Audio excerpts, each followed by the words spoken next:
시편 43편은 시편 42편과 함께 고라 자손이 맞서길 인도자에 따라 부르는 노래입니다. 이 노래는 원래 이 42편과 43편은 하나의 한 사람이 한 번에 부른 1절과 2절이라고 보시면 됩니다. 제가 노래를 부를 때 그래서 비슷한 고백과 비슷한 단어들이 많이 나옵니다. 그러나 이것을 분류시켜 놓은 이유가 있습니다. 42편의 나름대로 이 고라 자손이 하나님 앞에 처한 상황에서, 또 43편은 따로 떼어서 우리가 1절부터 5절까지의 짧은 노래이지만 이 노래를 통해서 신앙을 가지고 있는 믿음의 사람들이 하나님 앞에 삶을 살아가면서 어떻게 살아가야 하는가에 대해서 말씀해 주고 있는 그러한 시편입니다. 시편 43편은 원수의 손에서 하나님 나를 구해 주십시오 라고 하는 그러한 간구인데요, 42편에서 보신 것처럼 하나님께서 응답치 아니하시는 상황, 또 간절히 원하고 소원하지만 내가 원하는 만큼 하나님의 은혜가 임하지 않는 상황, 하나님이 나에게서 눈을 돌리시고 고개를 돌리시는 것 같은, 더 이상 내 앞에 다시는 나타나지 않으실 것 같은 그러한 상황 가운데서도 담대하게 주님의 은혜를 구하고 있는 그러한 시편입니다. 오늘 새벽에도 말씀을 우리가 잠시 나누었지만, 믿는 자나 믿지 않는 자나 고난은 다 당합니다. 그런데 문제는 그 고난을 당하는 것 자체가 유익이 아니라, 고난을 당할 때 하나님께서 정해진 시간까지 인내하며 견디는 자가 복된 자라고 말씀하십니다. 고난을 당하는 것 그 자체로 인하여 기뻐하고 즐거워할 이유는 없습니다. 왜 그러냐면 고난은 힘들고 어려운 것이기 때문이죠. 고난을 좋아하는 사람은 없습니다. 일부러 고난을 찾아가는 사람도 없습니다. 어려움과 슬픔과 아픔은 피하고 싶은 것이 당연합니다. 그리고 하나님께서도 우리의 삶이 애매하게 고난 가운데 들어가는 것을 절대로 원치 않으십니다. 그래서 바울이 말씀한 고난 당함이 내게 유익이라 라는 말씀은 고난 자체가 유익이 아니라 그 고난 뒤에 따라오는 은혜의 결과로 인해서 유익이다 라고 말씀하시는 것이죠. 그래서 우리가 하나님께 하나님 나의 삶이 평탄하기를 원합니다, 큰 어려움이 없기를 원합니다 라고 기도하는 것은 당연한 기도입니다. 그러나 고난이 왔을 때 그것을 피하지 않고 하나님, 내가 하나님의 기준의 날짜까지, 그 기간까지 인내하면서 주님 앞에 온전히 믿음으로 견디어 가겠습니다 라고 하는 것이 바른 기도입니다. 즉 고난을 속히 끝내달라고 기도하는 것이 바른 기도가 아니라 잘 인내하겠습니다 라고 하는 것이 바른 기도입니다. 그런데 그 고난의 때에 하는 기도 중 오늘 이 시편 43편의 저자인 고라 자손, 이름이 등록되어 있지 않은 고라 자손은 조금 다른 기준으로 기도하고 있습니다. 우리가 그것이 무엇인가 함께 좀 보려고 합니다. 1절에 보시면 이렇게 고백하죠. 하나님이여 나를 판단하시되. 감히 하나님께 나를 판단해 달라고 기도하고 있다라는 것이죠. 절대선이신 하나님께 하나님 나를 판단해 주십시오라고 지금 기도하고 있다는 겁니다. 경건하지 아니한 나라에 대하여 내 송사를 변호하시며 간사하고 불의한 자에게서 나를 건지소서. 경건하지 않은 사람과 하나님 나를 비교해 주십시오 라고 기도하는 겁니다. 하나님을 믿지 않고 의지하지 않는 저와 나를 비교해 주십시오 하나님이라고 하는 겁니다. 즉 어려움 중에 고난 중에 이가 믿고 있는 것은 하나님의 선택입니다. 하나님이 나를 선택하셨다는 그 선택을 붙들고 있는 겁니다. 고난의 날에, 어려움의 날에, 힘듦의 날에 하나님을 원망하는 것이 아니라 하나님이 나를 선택하셨으니 하나님을 믿지 않는 저와 나를 비교해 주십시오. 그리하여 경건하지 않은 자와 나를 동일하게 대우하지 말아 주십시오라고 기도하는 것이죠. 그 믿음이 있기 때문에 하나님 나를 판단해 주십시오라고 기도할 수 있는 겁니다. 뒤에 보시면 내가 주님 앞에 성실히 행했습니다 라고 고백하는 것을 봅니다. 그런데 이 사람이 정말로 무엇을 잘 행했거나 믿음으로 하나님 앞에 항상 정직하게 산 것이 아닙니다. 그가 하나님 앞에 나를 판단해 주십시오라고 기도할 수 있고 그렇게 고백할 수 있는 이유는 하나님께서 나를 선택하셨기 때문입니다 라는 것입니다. 저와 여러분들이 고난 중에 우리의 입술로 하나님께 범죄하지 않고 주님 앞에 바른 기도를 드리는 첫 번째는 하나님의 선택을 믿는 겁니다.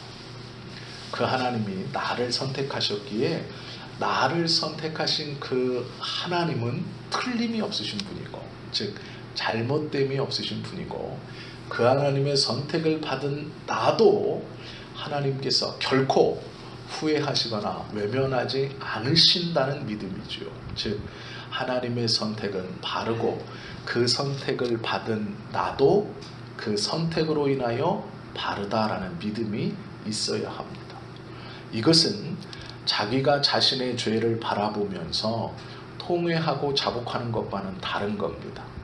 통회하고 자복하는 이유도 내가 잘못됐다고 자복하는 게 아닙니다. 엄밀히 말하면 하나님의 선택이 옳기 때문에 나를 거룩하게 해주실 것을 믿습니다 하고 자복하는 겁니다. 즉 죄의 용서받을 줄을 믿고 고백하는 것이 회개입니다. 단순히 내가 잘못했습니다 하나님, 내가 잘못했습니다 하는 건 후회와 똑같습니다. 그 근본이 내가 나를 판단해서 하나님 앞에 후회하는 행위와 하나님의 용서를 100% 믿고 그 하나님께만 기도하는 것은 완전히 다른 것이죠. 둘 다 회개 같고 믿음 같아 보이나 하나님께서 받으시기는 전혀 다른 겁니다. 하나는 하나님이 없어도 할 수 있는 기도이고, 하나는 하나님이 없다면 드릴 수 없는 기도입니다. 우리가 저녁에 아무도 없는 빈집에 혼자 있을 때 갑자기 이런저런 생각이 나고, 그때에 하나님께 기도하다가 이것도 잘못했고 저것도 잘못했습니다 하며 엉엉 울 수 있습니다. 그러나 가만히 생각해 보십시오. 하나님이 없어도 그리할 수 있습니다. 하나님이 없어도 충분히 가능합니다. 울면서 이것도 잘못했지 저것도 잘못했지는 충분히 가능합니다. 그러나 우리의 기도가 하나님 앞에 회개라는 기준에 들어가는 이유는 하나입니다. 하나님께서 선택하신 내가 하나님 앞에 기도하면 어떠한 것이든 우리 하나님은 용서해 주시겠다라는 확신 가운데 기도하는 것, 그것이 회개입니다. 그것이 믿음입니다. 소위 우리의 신세 한탄과는 다른 것이죠. 겉으로는 동일해 보이나 그것은 다른 것입니다. 전자는 믿음이 필요 없고 후자는 믿음을 가지고 있어야 합니다. 오늘 43편에 있는 고라자서는 그 믿음을 가지고 하나님 앞에 기도합니다. 기도의 기준이 하나님입니다. 하나님 판단하십시오. 송사를 들어주십시오. 옳고 그름을 가려주십시오. 하나님이 선택한 나와 하나님이 선택하지 않은 저가 주님 앞에 지금 서 있습니다. 저가 나를 고난 가운데 들어가게 합니다. 하나님, 이것이 옳습니까? 하나님이 선택한 내가 고난 받고 있는 것이 하나님 보시기에 옳으십니까? 라는 것이죠. 그러기에 당당한 겁니다. 왜 당당할 수 있나요? 자기가 잘해서요? 아니에요. 하나님이 나를 선택하셨다는 그 믿음 때문에 당당한 겁니다. 이것이 믿음입니다. 지금까지 우리가 하나님 앞에서 겸손히 나아가야 한다라고 했던 것은 하나님께 받은 은혜의 측면에서 우리는 항상 겸손해야 합니다. 그러나 하나님의 방면에서 심판의 측면에서 우리는 당당할 수 있습니다. 그리스도의 십자가의 보혈로 우리를 구해주셨고 선택하셨기 때문이죠. 예수 그리스도의 십자가의 보혈은 하나님의 작정 없이는 일어날 수 없는 것입니다. 즉 우리가 구원받은 것은 하나님께서 마음을 먹으셨고 예수님께서 그 마음 먹은 것에 행동하셨고 성령께서 우리의 마음에 그렇게 너의 구원은 하나님의 작정과 예수님의 희생을 통하여 온전히 이루어졌다라는 믿음을 주시는 삼위일체 하나님의 온전하신 사역입니다. 그러기에 우리가 우리의 생각으로 나의 어떠한 것을 보고 판단해서 이것은 부끄러운 것이고 저것은 모자른 것이다 말할 수 없는 겁니다. 적어도 하나님의 은혜의 측면에서는 겸손해야 하고 하나님의 심판에 있어서는 당당해야 합니다. 앞뒤를 다 자르고 목사님들이 이렇게 말하시죠. 오늘 죽어도 천국 갈 수 있는 분 손 들어 보십시오. 그러면 쭈뼛쭈뼛 됩니다. 왜요? 앞뒤를 다 잘랐기 때문에 그래요. 갈 수 있다고 하는 게 맞는 것도 같은데 그렇게 막상 들자니 내 삶이 조금 내가 보기에도 부끄러운데 하나님 보시기에는 어떨까? 이해가 되시죠? 앞에를 알면 오늘 죽어 천국 가실 수 있는 분은 손들어 보십시오 할 때 당당히 될 수 있어야 됩니다. 왜요? 심판에 있어서는 삼위일체 하나님께서 온전히 나를 선택하셨고 그 결정은 틀리거나 어긋남이 없기 때문입니다. 그것을 붙드는 것이 믿음입니다. 고난 중에 우리가 입술로 하나님을 원망하지 않는다면 하나님께서는 그 고난에서 우리를 건지실 것입니다.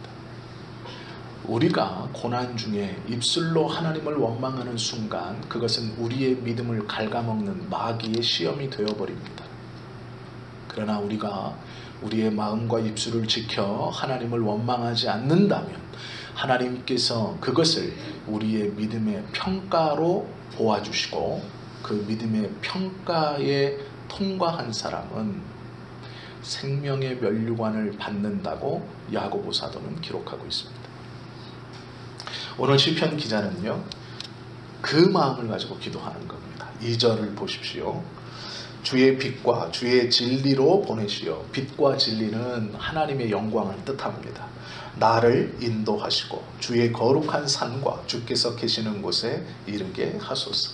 하나님께서 인도해 주신다는 것이죠. 하나님께서 나를 붙들어 주신다는 것이죠.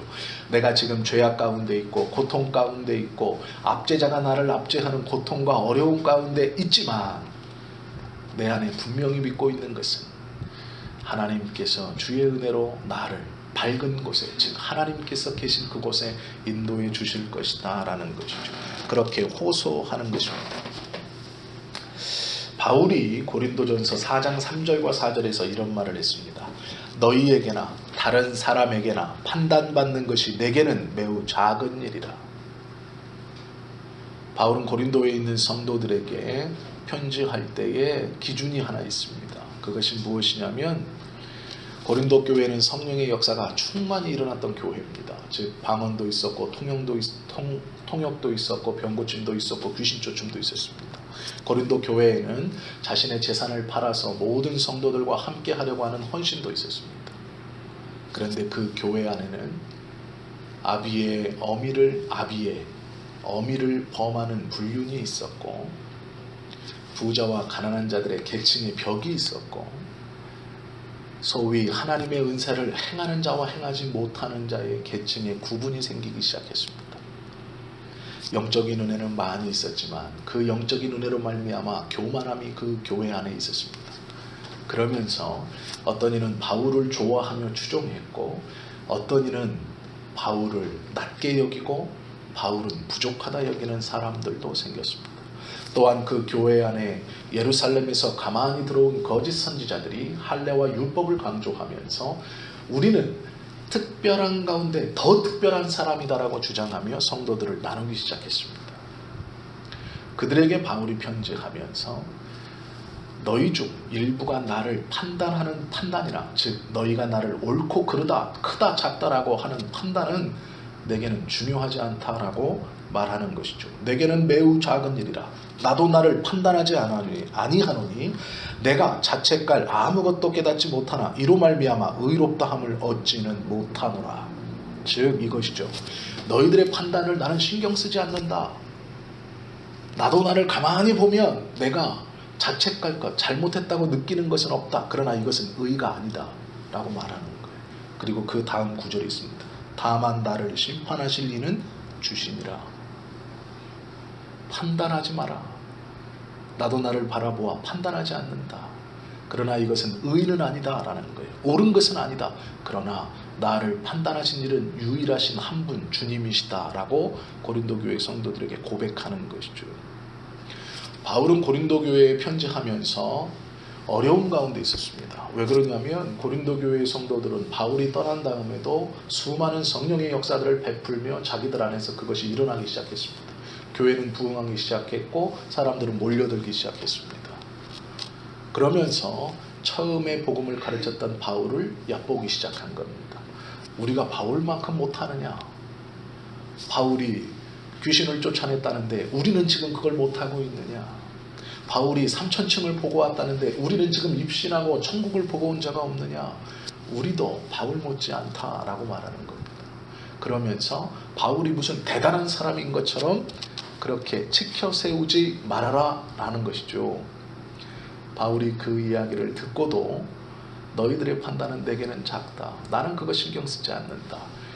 오히려 나의 유일하신 심판자는 주님 한 분이시다 라고 고백하는 것이죠.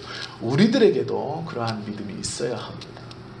내가 나를 바라보면서 스스로 자책하거나 다른 사람의 이야기를 들으면서 스스로의 신앙이 뒤로 물러나서는 안 된다는 것이죠. 하나님께서 우리를 선택함은 우리의 어떠함으로 인해서 움직이는 것이 절대로 아닙니다. 성경은 우리가 어미의 모태에 있기 전, 만세 전, 이 세상을 만들기 전부터 하나님이 작정하셨고 선택하셨다고 이야기합니다.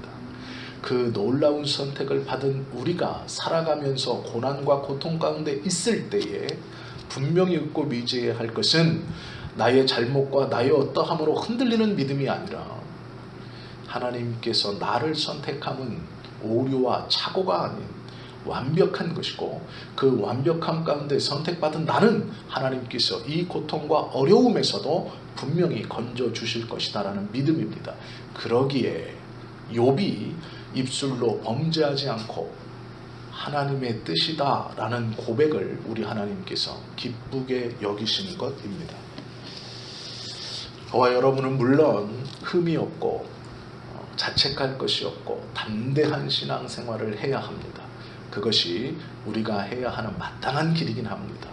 그러나 우리는 연약하기에 우리가 그렇게 하나님 앞에서 완벽한 신앙생활을 할 수 없습니다.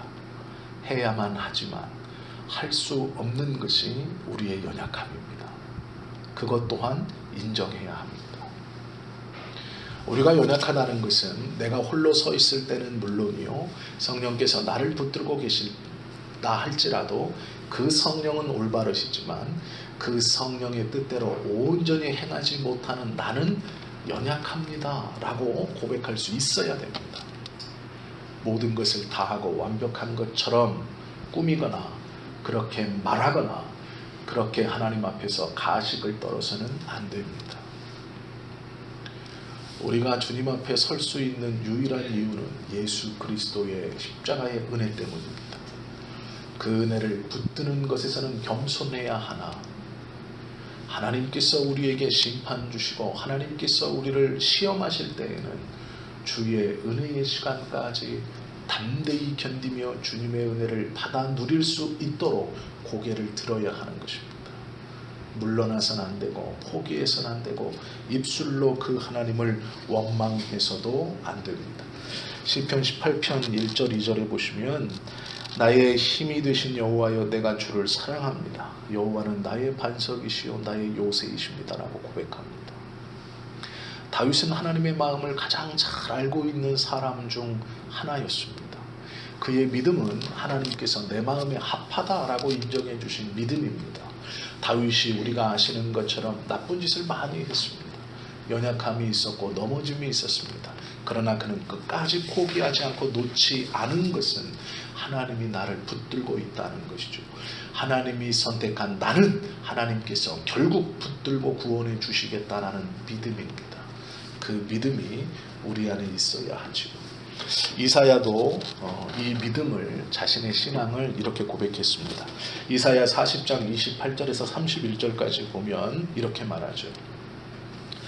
너는 알지 못하느냐, 듣지 못하였느냐, 영원하신 하나님 여호와 땅끝까지 창조하신 이는 피곤하지 않으시며 곤비하지 않으시며 명철이 한이 없으시며 피곤한 자에게는 능력을 주시며 무능한 자에게는 힘을 더하시나니 소년이라도 피곤하며 곤비하며 장정이라도 넘어지며 쓰러지되 오직 여호와를 앙망하는 자는 새 힘을 얻으리니 독수리가 날개치며 올라감 같을 것이요 다른 박질하여도 곤비하지 아니하겠고 걸어가도 피곤하지 아니하리로다 말씀하고 있습니다.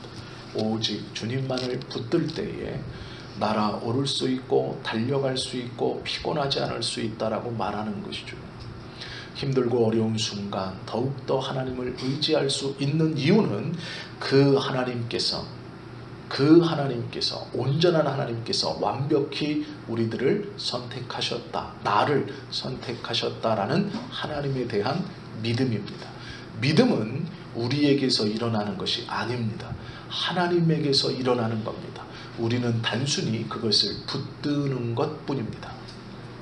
우리 안에서 믿음이 일어난다면, 내 안에서 믿음이 일어난다면 그것은 환경과 여건에 따라서 언제나 작아지고 커지고 없어지고 할 수 있는 불안한 것입니다. 믿음은 하나님에게서만 일어날 수 있습니다. 우리는 그것을 붙들고 있는 것뿐입니다. 그리고 그 붙드심도 성령께서 붙들게 하시는 것입니다. 하나님의 구원에 있어서 우리들은 아무것도 아닙니다. 더 잘 살아보려고 하나님의 말씀에 순종하려고 하는 것은 바르나 우리의 힘으로는 언제나 그렇게 순종하고 바르게 살아갈 수 없음도 고백할 수 있어야 합니다. 그 약함도 우리의 모습입니다. 그것을 부정하시면 안 된다라는 것이죠. 하나님 앞에서 나의 약함을 부정하거나 나의 연약함을 위선으로 감싸 안을 필요가 없습니다. 그것을 고의적으로 드러내놓고 고백할 필요는 없지만 하나님 앞에서 기도하실 때 그 약함까지도 우리 주님께 맡겨야 한다라는 것이죠. 그것이 온전한 기도이고 온전한 믿음입니다. 43편 4절에 보시면 그런즉 내가 하나님의 제단에 나아가 나의 큰 기쁨의 하나님께 이르리이다. 하나님이여 나의 하나님이여 내가 수금으로 주님을 찬양하리이다 고백하고 있습니다.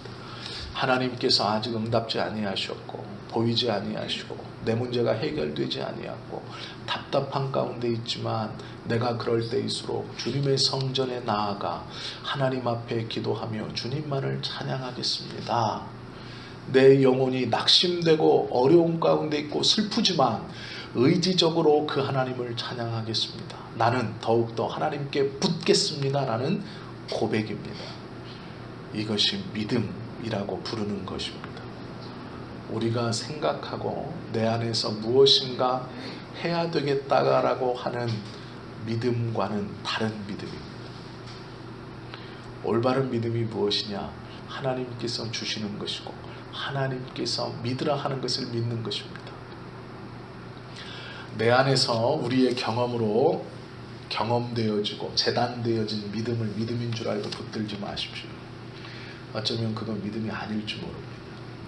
하나님께서 원하시는 믿음은 하나님에게서 일어나는 것이고 그러기에 변치 않는 것이고 그러기에 그 믿음의 놀라운 은혜는 전쟁과 기근이나 적신이나 환난과 칼도 우리를 그 그리스도를 붙들고 있는 그 놀라운 믿음에서 끊을 수 없는 능력이 되는 것입니다. 왜요?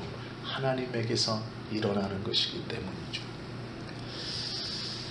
그가 시편 저자가 간절히 노래하기는 내가 수금으로 찬양하겠습니다. 고난 가운데 있는데 입술로 범죄하지 않고 하나님을 찬양하겠다라고 말합니다. 자신이 자신의 영혼에게 낙심하지 말자. 하나님을 바라보자. 하나님께서 은혜를 주시리라. 나는 여전히 찬송하겠다라고 다짐하고 자기가 자기의 영혼에게 큰 소리로 외치는 것이죠.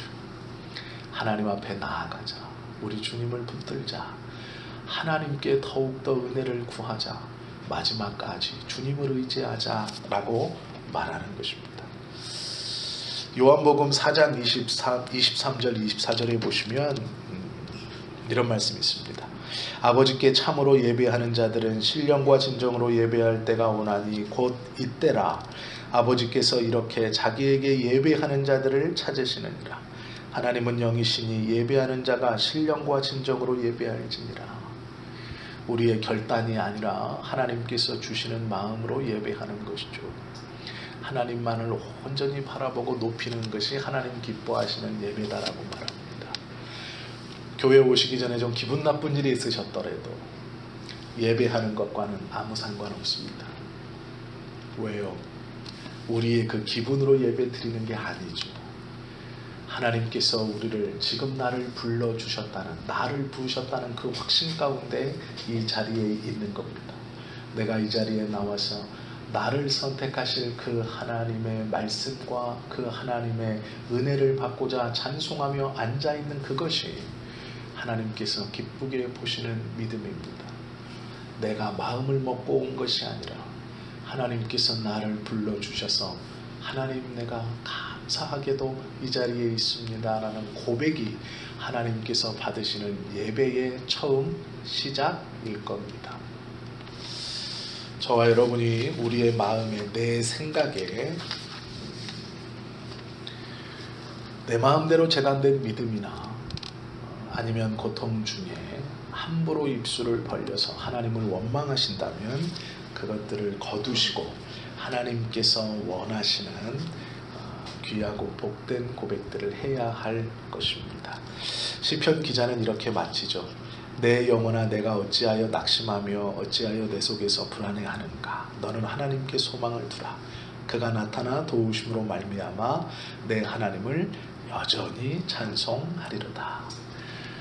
저와 여러분들은 평소에도 그러셨을 것이지만 오늘 이 말씀을 들으시고 이 말씀을 받으시고 오로지 하나님께만 집중하고 하나님께만 기도함으로 세상에 다른 것은 별로 그렇게 도움이 되지 못합니다. 다 아시죠? 친구도 가까이 있을 때뿐입니다. 다 아시는 이야기지만 님이라는 글자에 점 하나 찍으면 남이 되는 장난 같은 세상사가 이 세상이고, 남이라는 글자에 점 하나 떼면 님이 되는 또 장난 같은 세상을 살아가는 것이 저와 여러분들입니다. 믿음이라는 것도 나의 생각이 들어가는 순간 하나님의 말씀이 아닌 내 생각과 내 경험이 하나님의 말씀처럼 위장되어서 우리를 교묘히 말씀에서 떠나게 합니다. 그래서 저와 여러분들은 날마다 하나님 앞에 우리의 연약함을 인정하고 주님의 말씀을 제대로 받고 제대로 듣고 제대로 믿어야 합니다.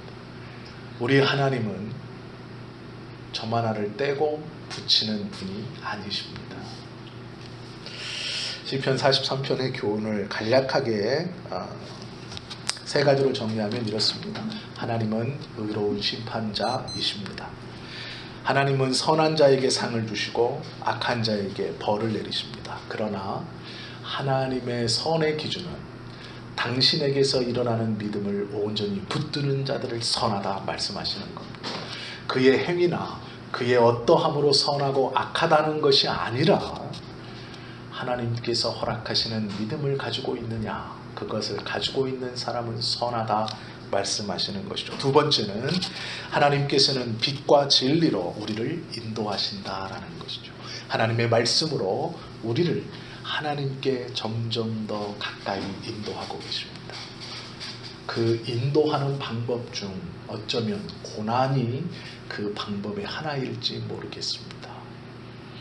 고난이 나를 망가뜨리는 유혹이 되는 순간은 내 입술로 하나님을 원망하면서부터입니다. 그러나 그 고난 당할 때에도 이것이 하나님께 더욱더 가까이 하게 하시는 주님의 은혜라는 것은 우리가 그 하나님의 시간까지 잘 견디는 인내를 통하여 생명의 멸관을 상으로 주시기 위함이죠. 즉 유혹과 테스트는 다른 겁니다. 믿음을 시험하는 테스트는 하나님의 상급이 따라오는 것이고, 우리를 망하게 하는 유혹은 사단이 우리를 붙드는 것입니다. 이것들을 잘 구별하실 수 있어야 하죠. 한 가지 짧게 예를 들면, 이스라엘 백성들이 광야에 있다가 불뱀이 몰려왔습니다. 몰려온 이유는 하나입니다. 이스라엘 백성들이 하나님을 원망했기 때문입니다. 사막은 정갈과 불뱀이 원래 있는 곳입니다. 하나님께서 그들을 보이지 않게 이스라엘 백성들을 지키셔서 그 전까지 그 흔한 불뱀과 정갈들이 자신들의 장막이나 처소로 기어들어오지 않았습니다. 그러나 그들이 원망할 때 하나님께서 그 보이지 않는 보호하심을 치우시면서 당연히 있어야 되는 불뱀이 당연히 있게 된 겁니다. 당연히 있어야 되는 전갈이 당연히 있게 된 겁니다. 그것이 없는 것이 당연한 것이 아니라 없는 것이 하나님의 보호하심이고 도움이었습니다. 그러나 그들이 원망할 때 보이지 않는 하나님의 도움의 손길이 거쳐지고 그들은 원래부터 물렸어야 할 불뱀에 물리고 죽어가기 시작합니다. 그때 어떻게 살아나는지 아시죠? 노스로 뱀의 형상을 세워 장대 높은 끝에 달아 보는 자마다 살리라 말합니다. 그런데 생각해 보십시오. 불뱀에 물려 그 노뱀을 바라보는 자는 다 살았습니다. 불뱀이 하나님의 말씀인 노뱀을 그냥 보아라 라는 것을 거절함으로 그가 망하게 된 것은 유혹입니다. 그러나 그가 그 고통과 아픔 가운데서 자신의 천막을 걷고 불뱀을 쳐다봄으로 사는 것은 하나님의 은혜를 다시 한번, 말씀에 순종하는 믿음을 다시 한번 하나님께 보이고 하나님의 치유의 은혜와 보이지 않는 도우심에 대한 자각을 하며 하나님께 더욱더 한 걸음 나아가게 하는, 믿음이 성장케 하는 테스트였다라는 것이죠. 동일한 시험이 누구에게는 테스트로, 누구에게는 유혹으로, 즉 템테이션으로 오는 것이죠. 저와 여러분들이 고난이 없을 수는 없습니다. 다 어렵고 힘든 가운데 있을 겁니다. 어떨 때는 하나님께서 이것을 빨리 해결시켜 주시지 않는 어려움도 있을지 모르겠습니다. 육신의 질병이 그럴 수 있고, 영적인 상태가 그럴 수 있고, 경제적인 부분이 그럴 수 있고, 자녀와의 관계가 그럴 수 있고, 남편과 아내와의 관계가 그럴 수 있습니다. 그러나 입술로 범죄하지 마십시오. 하나님께서 주님의 말씀으로 우리에게 주시는 그 말씀을 온전히 받아 기도하시고 순종하십시오. 그것이 하나님께서 우리에게 원하시는 믿음의 시련의 연단입니다. 그것을 통과하셔야 됩니다. 그리고 하나님의 선택받은 저와 여러분들은 그것을 통과하실 수 있습니다. 성경은 감당할 수 없는 시험은 주시지 않는다 말씀하고 있습니다. 우리는 감당할 수 있습니다. 넉넉히 이길 수 있습니다. 또한 감당할 수 없는 시험을 주실 때에는 피할 길을 열어주신다라는 것입니다. 이것이 하나님의 말씀입니다.